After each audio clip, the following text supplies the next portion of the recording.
Hello, and a very warm welcome from now sunny Sofia. Spring is upon us, and I have the immense pleasure to cover an ABM topic today with dear friends of mine, Paul and Anna. Paul and Anna, welcome. How are you? Good. Hi. Thanks for having us. Absolutely. I believe that this is the right group with which we can explore the topic of ABM. Paul is a director of technologies. He's been implementing CDPs in various complexity across kind of the majority of his career. And for the past year or so, he's been spearheading the growth of the agency. And he's in a unique position to speak and meet various CROs and various CMOs. And Paul, welcome again. Can you share with us what is the most common brief that you receive from marketing leadership when it comes to ABM programs? What do these kind of higher leadership teams expect from ABM partners and agencies? Yeah, great to be with you guys. I'm super excited to cover the topic. And I would say the one common theme through most of my conversations these days is folks are really trying to figure out how to improve and optimize. A lot of them are under serious budget crunches, certainly revenue crunches, and for those companies that I talk with that ABM is important, it's how can we do a better job with it? And I really believe the topic we're going to cover today is like we're on this evolution of the I don't want to say the old way, but the way we used to think about it and the way we're starting to think about it. And there's a lot of intrigue with marketing folks that I speak with about that kind of the change that we're going through today. And so what a lot of people are looking for are honest assessments of how we can help improve what they're already doing today. It's very often not a complete blow up, right? But it's a tweaking. And I really hope through the conversations today, people start to think about if we're doing ABM, how can we go about and improve it? Yeah, thank you. And I love the reference, the new and the old, how ABM used to be run and how ABM programs are supposed to be run today. And this change is mainly introduced through the evolution in ABM technologies. And this is why I'm super psyched to also have on air Anna, who is joining in from Influ2, a company that we work with very closely and that we really admire in terms of technology evolution and how they are bringing technology to ABM. Anna, you are essentially running ABM campaigns for something like 6, 7, 8 years now. You've had a chance to work with 6sense, with Demandbase, and now you're running ABM platforms for an ABM technology company. So can you tell us what it feels like to drink your own champagne? Actually, the main value proposition of Influ2 when they were hiring me was that I'm just going to be using Influ2 all the time. Because at that time I was working for a company that has been trying to work with 6sense for 2 years, and we've done everything right by the book, but the sales just wouldn't touch the signals.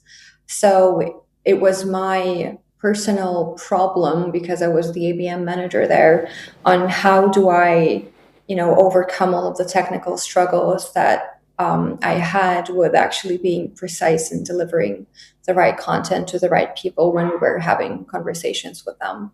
So feels great. I love it. All right. And I think one of the reasons why we have this webinar is, even though the ABM has changed and evolved in the past 6 years, but the main issue with ABM remains the same. It's alignment with sales. It's giving them the right contacts. It's giving them the right context.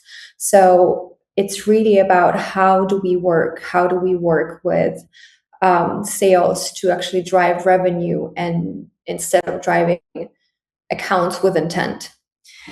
And something that we're going to cover today is we're going to talk about what is the fundamental difference between working accounts versus working people. How do we influence the entire buying group, and how out of all of this we create actionable intent for sales that they actually want to work with, rather than we consider it, the job done.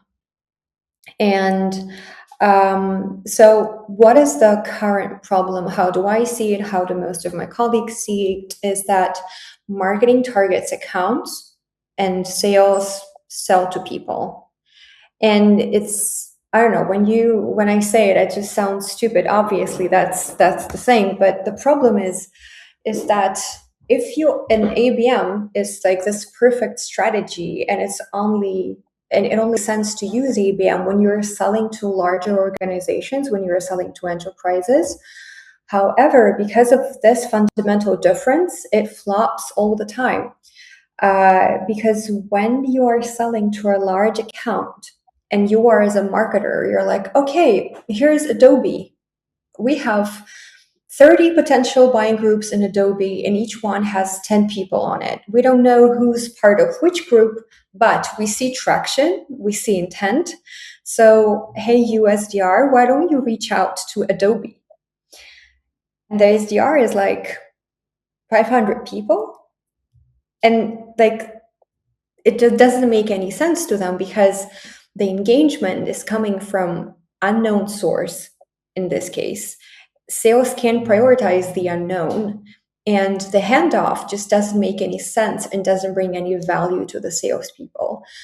As a result, what we have is that marketing is reporting, great results. Marketing is reporting their KPIs. The KPIs are great because they've engaged so many accounts and handed them over to sales. But if you actually do analysis of where the revenue comes from, you can be seeing a very different picture.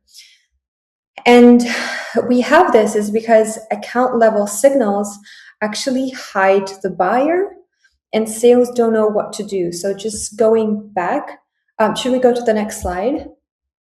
Yeah, thank you. So basically, I know this because I've tried being both on marketing and on the sales side. And you just know that what are the options? You have your revenue quota, which is quarterly or yearly, depending on your business.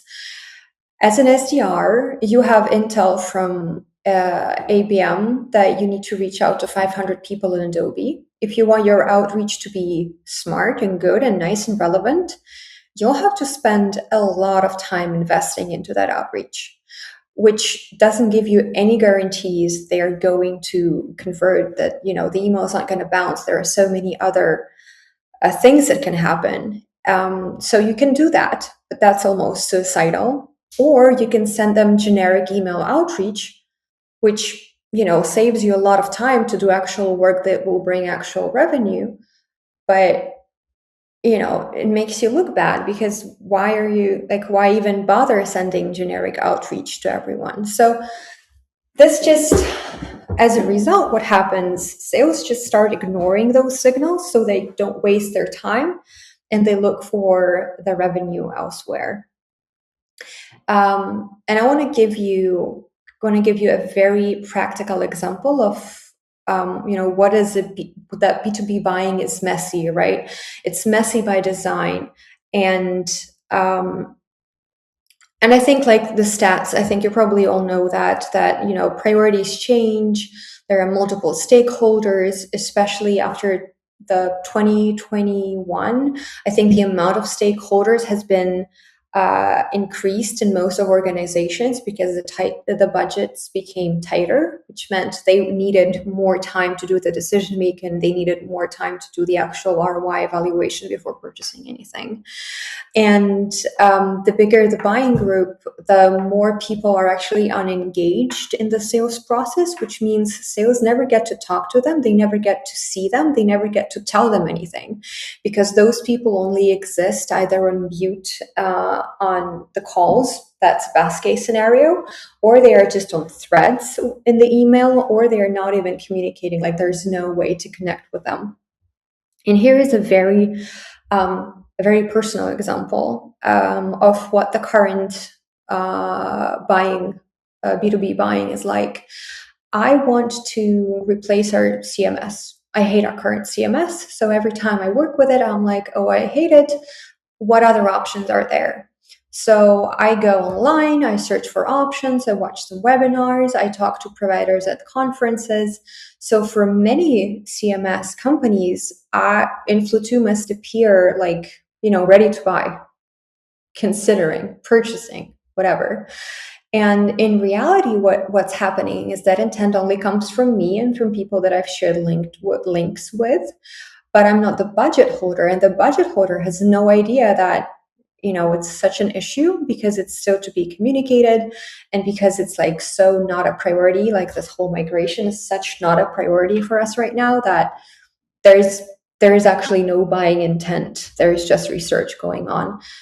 While in the dashboard, I'm pretty sure I'm looking real hot, just need to email Influ2. So that's what the life of the SDR is like. And I think that's literally because SDRs are measured on pipeline, sales are measured on revenue, or both. While if your marketing is measured on engaged accounts, you'll have this performance gap finding you over and over again. Iva, is it something that you've seen with some of your customers? It is. You're bringing a very good point. When this is, I think, universally true. You have all of these intent signals that are created by individuals, but we know that especially if you're targeting these upmarket named enterprises, you're going to have, sometimes even a larger buyer group. We're not even talking 10 people, we're talking 20, 30 people.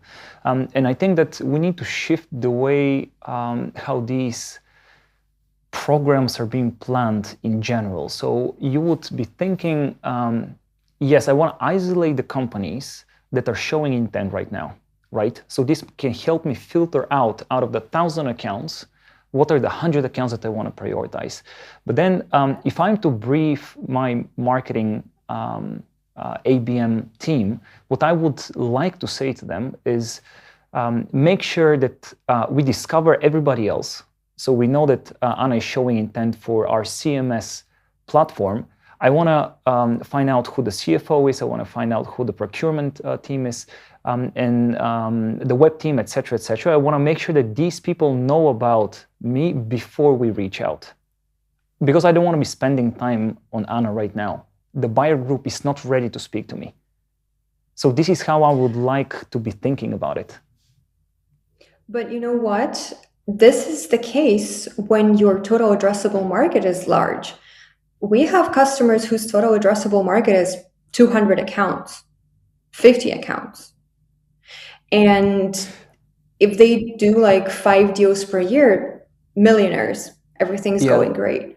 Yeah. So that's a completely, you can look at this from a different perspective, because of course, when you have a larger selection and you have a lot of accounts, you need to see who's showing intent.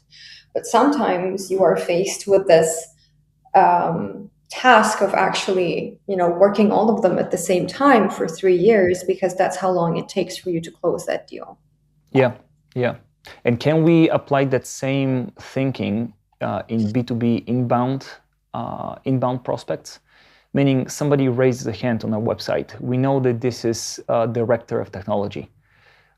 We built all of our enrichment in a way to automatically update our buyer group. And we start communicating proactively 24 hours later with the entire buyer group. Is this something that Influ2 customers are using? And is this a legit use case? This account level thinking on inbound, not just on cold. Yep. When you have a request, and it could be, a lead form request drops in, that's actually a signal that's a signal that indicates some sort of interest from the account. And if you're really looking to sell to them and, this is your ICP, this is an important account, we're going to have our outbound SDR jump on this request and work with it and work the entirety of the buying group at the same time. It's not going to be handled by an inbound SDR who's just going to, send an automatic email saying, whatever, this is the drip that we have for people who have downloaded this guide or who have requested like a video, right? It's a signal, just like all of the other signals that we are getting, that gives us some intel. It's not a person ready to buy. It's not a person who doesn't need any kind of attention. And it's not a single buyer who's important in this situation. Yeah. That's a really interesting comment, Anna. One of the things I'm hearing a lot of is signal, right? Signal equals data. And so, a lot of the conversations I'm having, people and teams are inundated with data, and it's how do we make sense of the data? And then how do we prioritize our outreach based on the data and the signals? So it's not we need more data. It's like, how can we do better with the signals that we have today? This whole concept of engagement, account engagement, person engagement, and then the prioritization of that.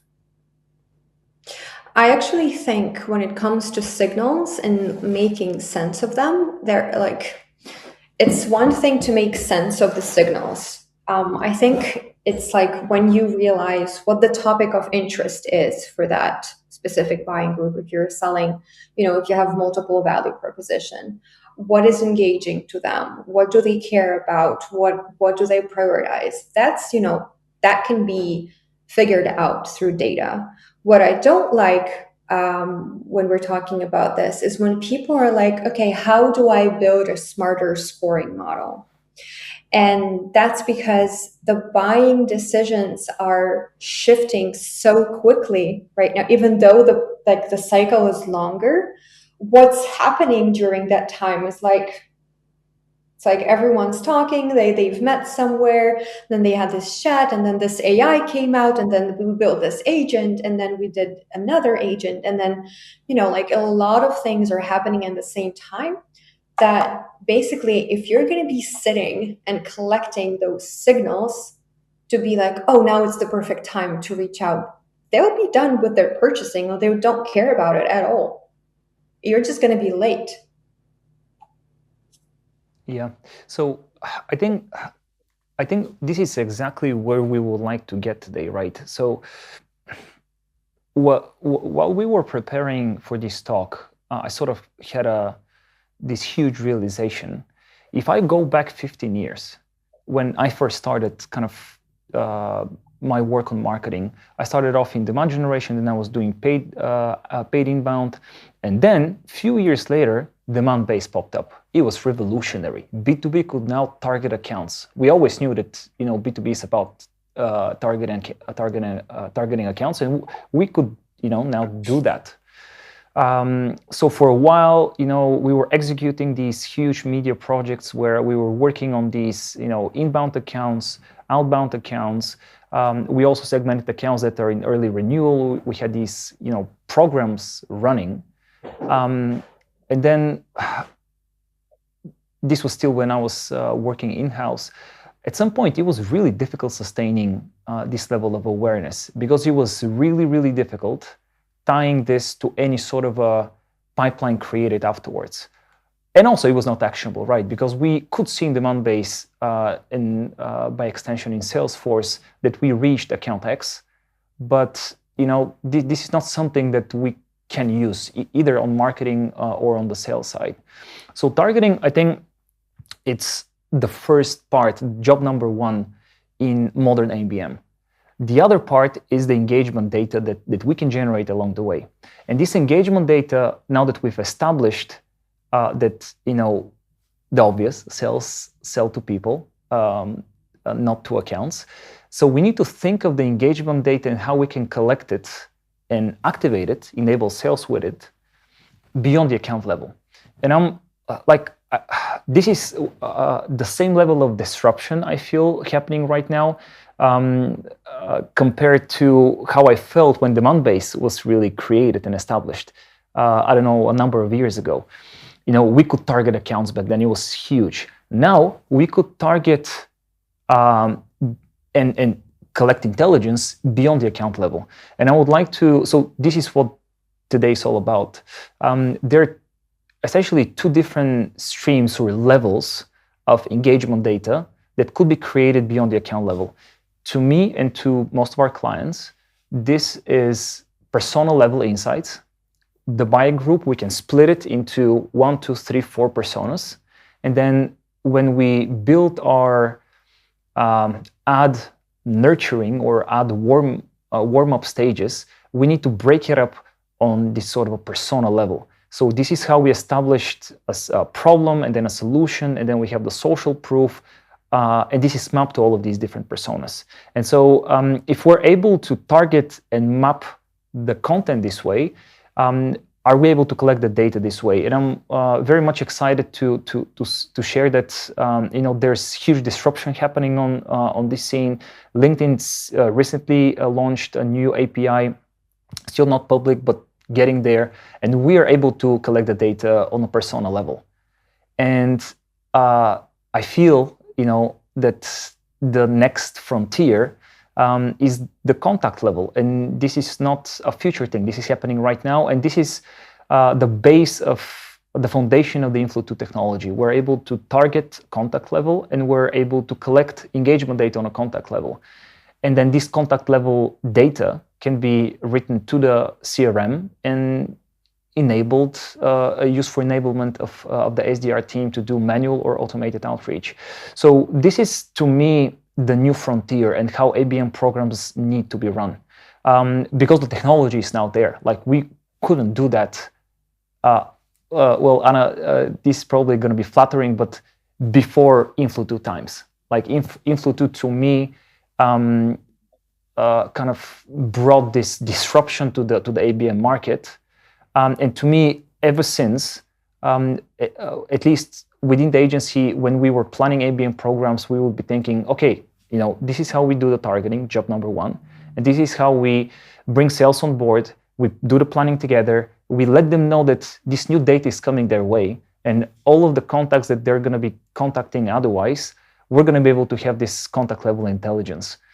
And this is, one way to look at the buyer group. What we have on the screen here, you have the 3 different personas. We need to be thinking of their pain points, and we need to be building solutions to warm them up along the way.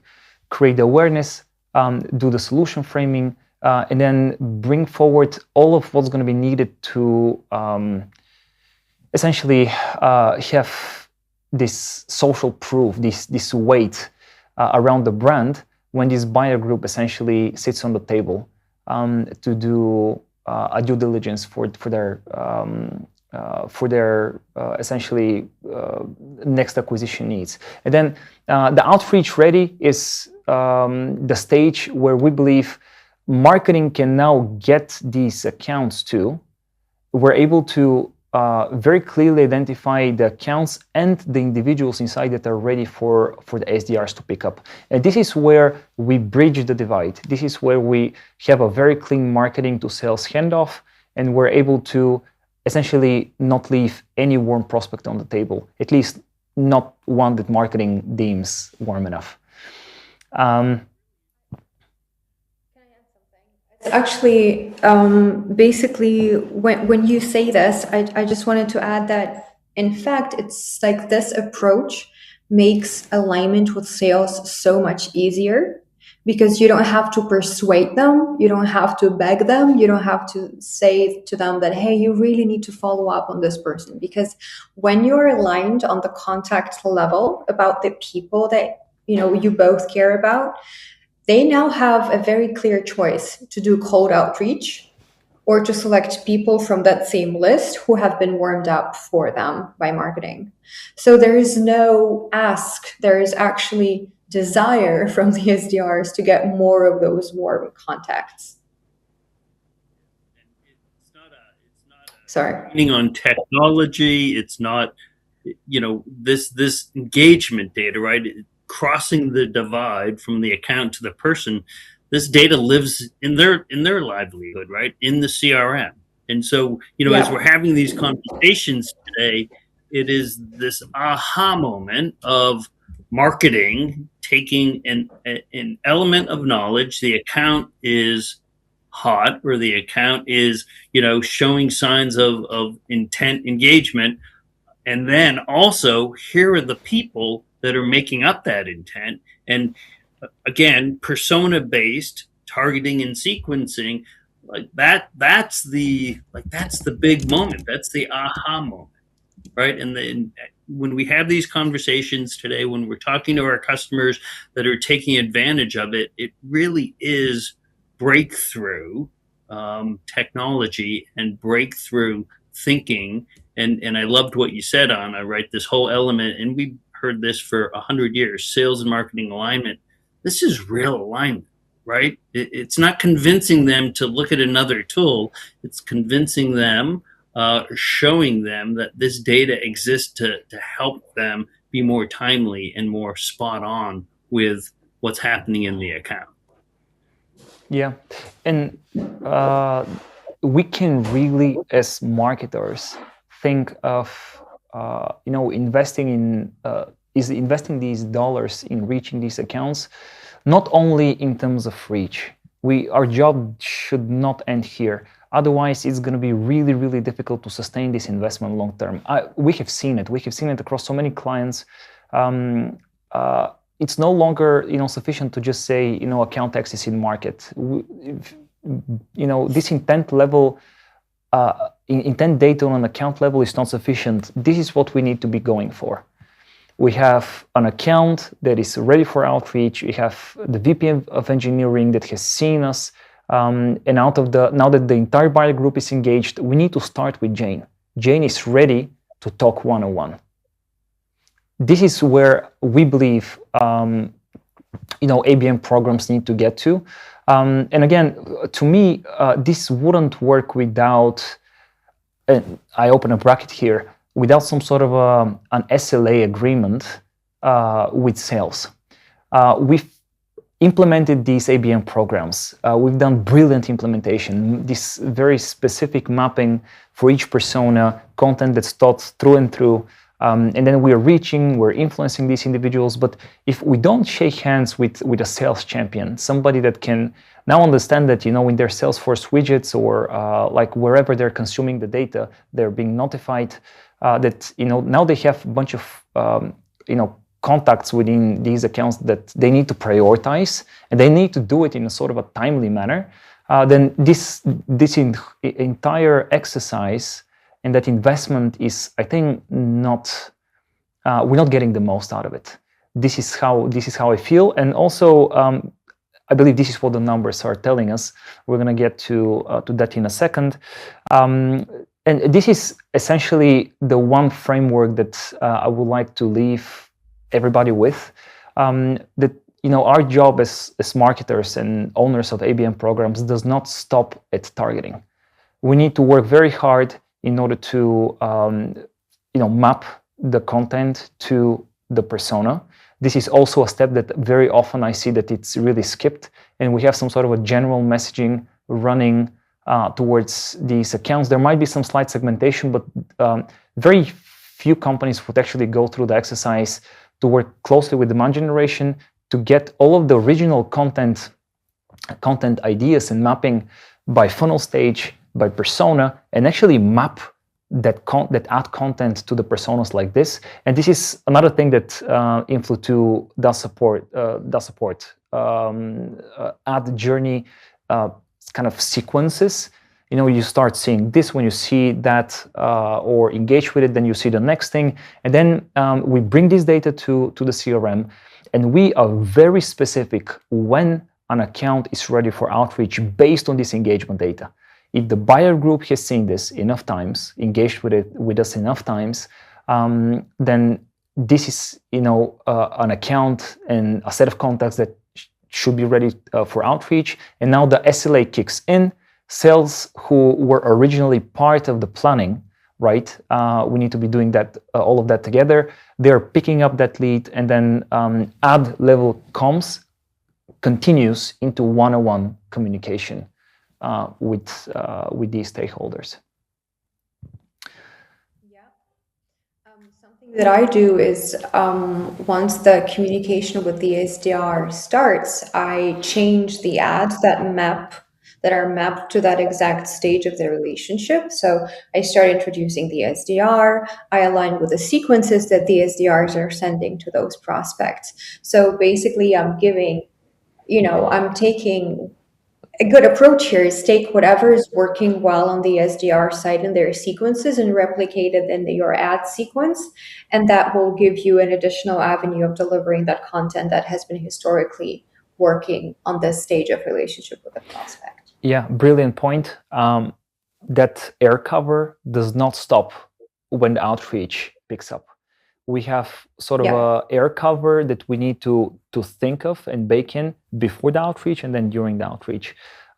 So yeah, I love that comment. I think that this was a really important one to get us actually to the results that are out there. Yeah. Here are some numbers from our recent report. So when you're using Influ2, it's very easy to measure results. First of all, because it's at the contact level, and second of all, is because it's designed and optimized around precision and not around people who click or submit forms. So on average, we're going to be reaching around half of the audience that that the customer is providing. So as a result, what we have with every customer, we have a clear group of influenced audience that had a certain number of impressions, 15 plus ad impressions or a click, versus we have a set of audience, a segment that we were not able to reach, and therefore they naturally become our control group. So when we compare those control groups, this is what we see as a result, that we almost have double higher booked meeting conversions, we have higher pipeline, and overall, if they have a click, we have 2.18 higher pipeline conversion. And that's based on, I think, on all of our customers. Yeah. When we analyzed this sort of a closed loop, ABM targeting to influencing, enablement, and then outreach, we can quote a few additional numbers. We are looking at it not just from a pipeline perspective, but also if we break it into a more immediate KPI, cold meetings booked, we're seeing an uplift, a significant uplift in these cold meetings booked if marketing did a good job to sequence the ads to influence all of these stakeholders. So essentially, making this enablement more efficient. And cold meetings booked, I think it's a very clear indicator for us, at least, because it happens much faster.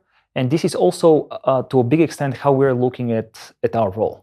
Like, we need to make sure that these prospects are aware of us before the outreach happens. And we've done, the heavy lifting. We've done the air cover, we've done the enablement, and now that the outreach actually happens, we're really working towards more meetings booked from these otherwise cold companies.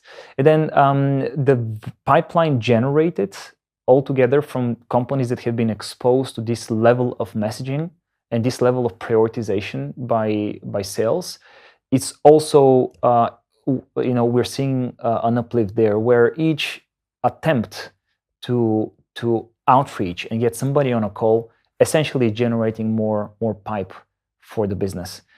And this is what I believe ABM is about at the end of the day, is it not?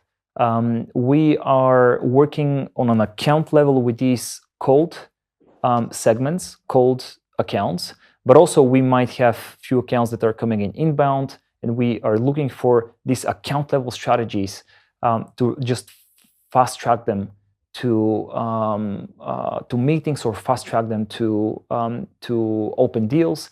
And then you have all of these other different use cases that Anna mentioned earlier. So there it is. This is our evaluation of a few years of work towards cracking ABM from a different angle. And I believe the numbers are here really to kind of tell a story themselves. It's not, to me, it's not just about the technology that enables us. It's also about the general mindset that marketing is entering within these ABM programs. Bringing sales earlier in the process, working on these air cover narratives together, working on the trigger when marketing essentially hands things over to sales together. And there it is.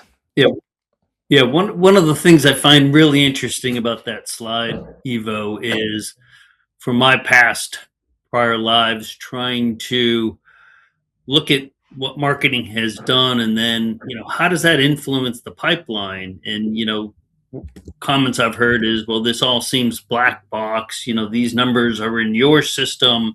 The thing that we're seeing here, and the thing that we're realizing, right, is all of this great data, engagement data. Again, I mentioned it earlier, it sits in the CRM. So this isn't a fact of us doing things in different systems and sales doesn't have visibility to it. It's all there. We don't have to prove it. There's no questions about where it is, what happens. All of that data, all of that rich engagement data is sitting in Salesforce. So that whole conversation is just a much smoother conversation and handoff with sales. And then when it comes time to, congratulate the team on closing business, it's a journey, right? It isn't marketing claiming something, sales claiming something. It's we're in the system of record looking at how a deal has moved through its cycles. And so it's really refreshing as a marketer to be in that position. Yeah, absolutely. For sure.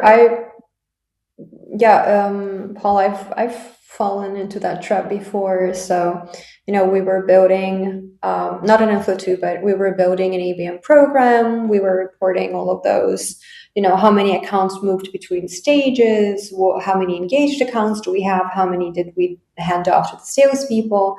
And then we did revenue analysis, and all of our revenue came from Comptera search. So yeah. we were doing this whole ABM motion, expensive tech, sophisticated content, tactics, and multi-channel threading, blah blah blah. Comptera search bidding. Yeah, and this is the last point before we open it up for questions. What I also like and find fascinating from a technology standpoint in terms of how Influ2 has approached data activation and enablement is that we are not able just to see total amount of impressions, clicks, engagements on a contact level, but also this data is pushed to Salesforce as events or activities. So we have a timeline, a sequential timeline of when impressions were served, when clicks occurred, and if all of that happens before the meeting is booked, then we can see, we have this proof that what we're doing is actually working and it's influencing well, meetings booked and by extension pipeline. So this is to me the technological angle, which I find fascinating and was worth a shout out. And really, really final from us, this is just a quick list of things you guys can do tomorrow and kind of request kindly from your ABM team just to check whether the content is mapped to persona, whether we have a clear trigger for when SDRs would pick up. And with this, we really would like to open it up for questions and kind of hoping that this message for how we blend technology and how we need to change our ABM mindset can help us, essentially get more from these ABM dollars invested. Yeah, I'll start off with one question that came in.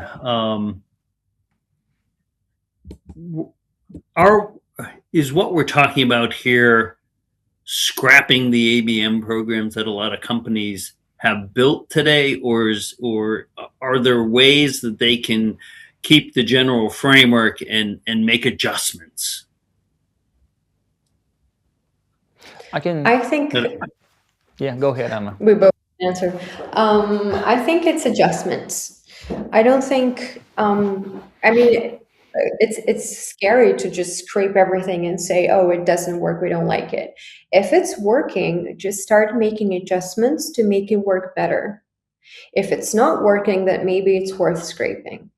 So it really depends on what's working for you. Because when we're talking about ABM, you could be calling ABM anything. You could have a podcast plan and be like, oh, this is our ABM. This is where we talk to prospects because we invite them to the podcast.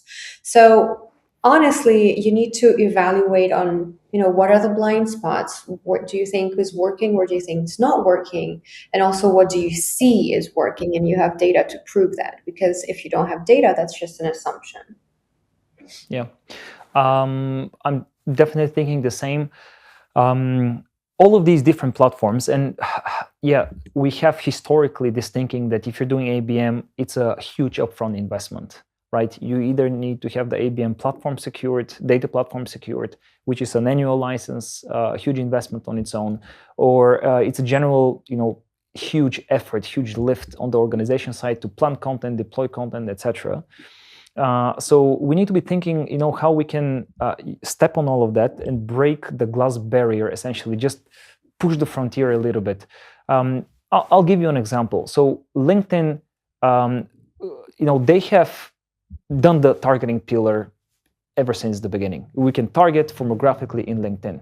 Then in 2024, they launched the companies tab. We can now see account level engagement. Which is, something on top of 6 Sense, on top of demand base. And as of end of 2025, we're able to, through the newest set of APIs that they launched, we're able to, go and gain these persona level insights. Like we see that we targeted company X and the 3 personas inside, and we see that one of the 3 personas is engaging, the other 2 are not engaging. This is also already a huge win. And this is something that wouldn't really require any shift in investment because LinkedIn essentially provides this data for free compared to kind of larger, more established ABM providers like 6 Sense and Demandbase. Then Influ 2 can also become a layer on top of everything else. So I think that whatever we have secured already as ABM infrastructure, we can just look at it as a foundation and just keep pushing to make content more personalized on a persona, if not on a contact level. Think of how we can utilize these ABM technologies in a way to allow us to collect the data beyond the account level.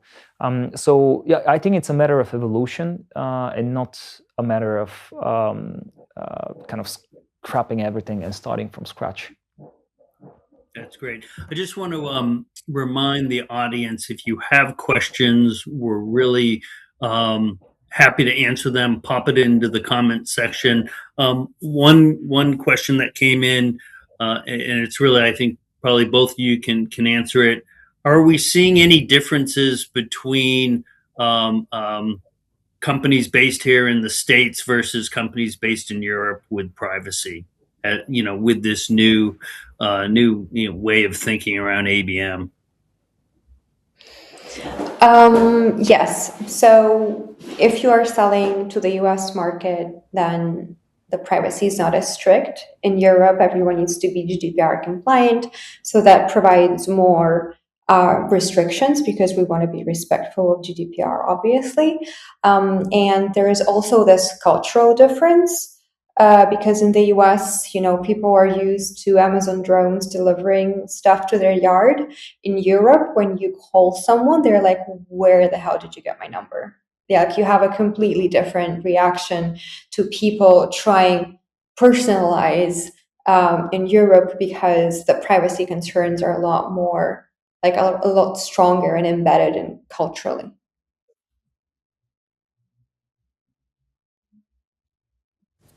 Ivo, any thought on that from our customers' view? No, not really. I think Anna covered it.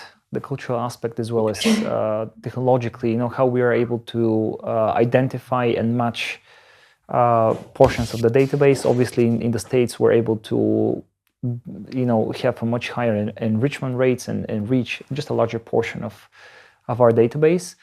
But again, when planning the kind of influencing and penetration of these buyer groups, I think we need to be thinking of it from relatively the same angle. Become as not personalized, that what might be scary, but just think of on a persona level what are the different angles and different narratives that you want to start with to really build actionable awareness. Cool. I'm gonna take two questions and I'm gonna meld them into one because they're similar questions, different audiences. So one question came in. We're thinking about investing into ABM systems today. We're early in our journey. Is there one takeaway from today that we should be thinking about? And a similar question came in. We are fully invested in ABM, infrastructure, people, teams. Is there something we should be thinking about today that's different? And hopefully it's okay to meld those questions into one. Yeah. I can answer the first question. It's a very short answer. You need to talk to your sales and tell them that they are part of the ABM. And you need to become best friends with them, because if they're not building it with you, getting them on board later is going to be a lot harder. And if they're not on board, it won't work. Yeah. And this is, Anna, your answer to we're just getting started with ABM. Yeah. Yeah.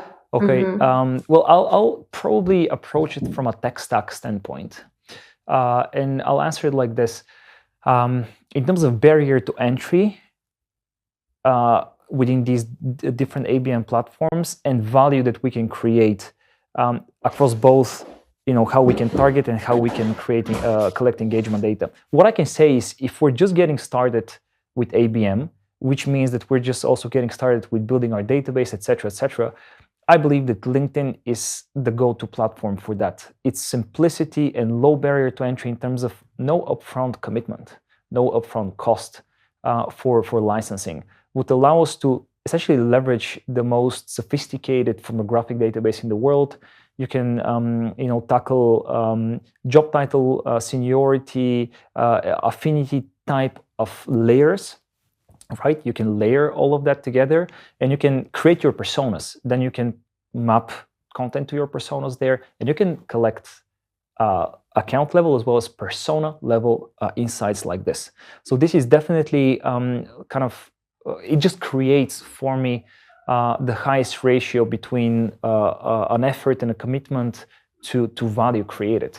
But then for these more mature organizations that have the scale, that have the SDR bandwidth, that have this legacy, in organizational thinking of how you can create content to appeal to these different personas and have this mapped across the funnel stages. So if if you have that capacity, then Influ2, I believe, would be a great platform to utilize next, because it would really allow us to go to the most granular level, and this is the contact level. So this is how you get the most out of that content investment, out of that SDR investment, and out of the dollars invested for media.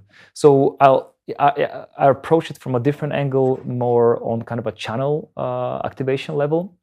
And this is what we're also seeing a lot of the CRO, CMOs across these different maturity levels of organizations are also coming to us with in terms of briefs. Yeah, I also think that using LinkedIn is a good exercise to start with, because you can check how is it going with the ICP. Did you nail your ICP, or is there an issue? So it's like a very good way of testing out different theories, and you can be working with matched lists. So there's a lot of things. I know a lot of companies that are using LinkedIn as their starting ABM point. And also with ABM, get creative, give them gifts, engage them at events, create events. There are so many things that are about person-to-person communication in ABM, which is similar to sales, very similar to sales. So creating this multi-channel experience is hard, but very rewarding. Yeah, that's great. I know we are over time here, so I'm going to close with one question for both of you. And this is actually a question for me. All right. So if there's one like kind of mindset shift you'd like people to leave today from, Ivo, what is that from your point of view?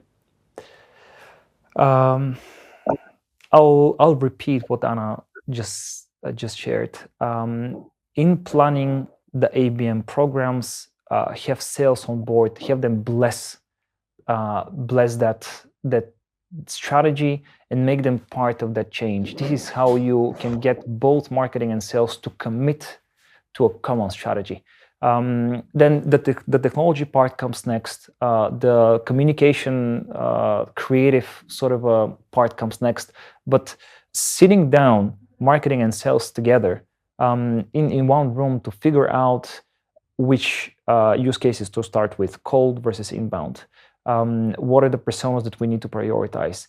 What is the content that we can map or mirror to their outreach process? So this is what I believe is the game changer and the mindset that very rarely I would see in revenue organizations. And cool. On my side, the shift that I want to see in ABM is that, we realize that people are people and that we should stop treating them like accounts from the technical standpoint, from the strategy standpoint. And we need to remember that all of the decisions are made, at least for now, thank God, all of the decisions are made by actual human beings. And we need to adapt to that and consider that, because right now, whenever I, compare my B2C buyer experience and my B2B buyer experience, though they're very different worlds, with B2C following me everywhere, even if I think about something, and B2B still showing me some, rubber production conferences on LinkedIn. So I, kind of wandered off there. Love it. You guys are, I think you get it. Yeah.